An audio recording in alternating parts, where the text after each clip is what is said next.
On September 23, 2019, the iconic Thomas Cook logo vanished from airport departure boards across the globe, leaving millions of travelers stranded and a 150-year legacy erased in a single night.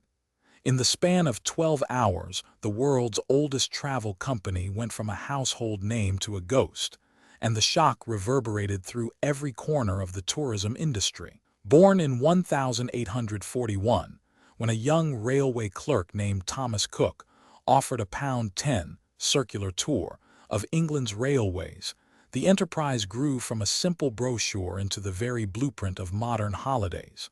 By the late 19th century, the company pioneered package travel, bundling transport, accommodation, and meals into a single price that made distant destinations affordable for the burgeoning middle class.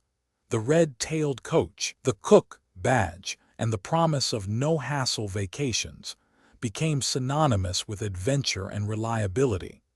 As steamships gave way to ocean liners and later to jet aircraft, Thomas Cook evolved, launching its first cruise in 1845, introducing the first mass-market holiday to the Riviera in the 1880, and establishing a network of travel agencies that stretched from London's Piccadilly to the bustling streets of Bangkok. The post-World War II era saw the company expand at breakneck speed. With the advent of commercial aviation, Thomas Cook introduced the holidays for everyone slogan, targeting families yearning for sun-kissed beaches in Spain, Greece, and later the Caribbean. By the 1970s, the group owned a fleet of charter airlines, a hotel chain, and a financial services arm that sold travel insurance and foreign exchange. At its peak in the early 2000s, Thomas Cook employed more than 30,000 staff, operated 3,000 travel agencies, and boasted a market valuation exceeding £3 billion. The brand was not just a business. It was a cultural institution, the subject of countless TV adverts, a trusted name passed down through generations. Yet beneath the glossy brochures, warning signs began to accumulate. The 2008 financial crisis exposed the company's heavy reliance on debt-financed expansion. To fund new aircraft and hotel acquisitions, Thomas Cook issued bonds and secured loans at increasingly unfavorable terms. The rise of low-cost carriers such as EasyJet and Ryanair eroded the profitability of its charter model, while online travel agencies like Expedia and Booking.com siphoned off customers who once booked directly through high street branches. Internally, the group's fragmented structure, airlines, retail travel, financial services, and hotels, created silos that resisted swift decision-making. In 2014, the board launched a costly future-first strategy, promising digital transformation, but the rollout was plagued by legacy IT systems and a cultural resistance to change. The financial strain became unmistakable in 2018. Analysts noted a widening gap between revenue and operating costs, with the company reporting a pre-tax loss of £1 billion. Cash flow warnings appeared in quarterly reports, and credit rating agencies downgraded Thomas Cook's debt to junk status. In March 2019, the firm announced a £1 billion rights issue, a desperate bid to shore up liquidity, but the offering fell short of expectations. Meanwhile, a series of high-profile data breaches in early 2019 undermined consumer confidence, prompting a surge in cancellations. Employees reported morale dropping to historic lows, with senior managers clashing over whether to cut the airline fleet or sell the hotel portfolio. The final blow came on the night of September 20, 2019. After months of negotiations with lenders, bondholders, and the UK government, Thomas Cook's board presented a last-ditch rescue plan that required a £900 million injection of fresh capital.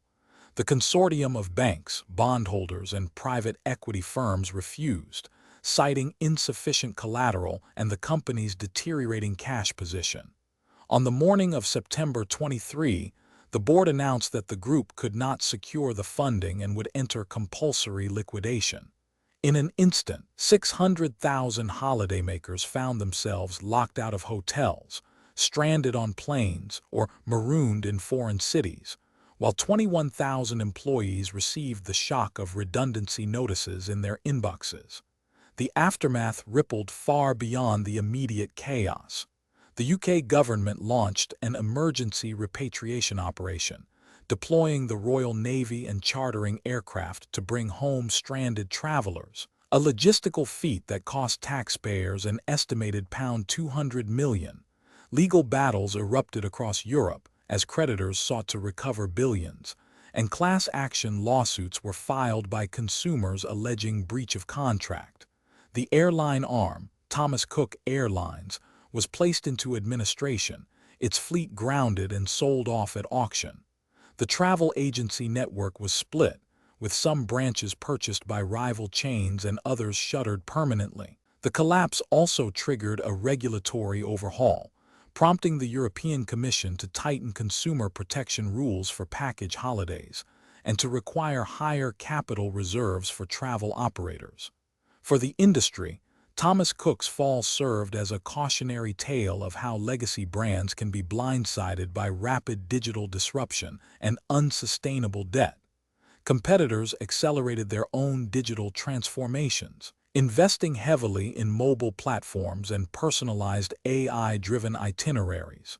Insurance providers introduced new vacation protection policies that guarantee refunds if a travel company collapses, a direct response to the anguish experienced by Thomas Cook's customers.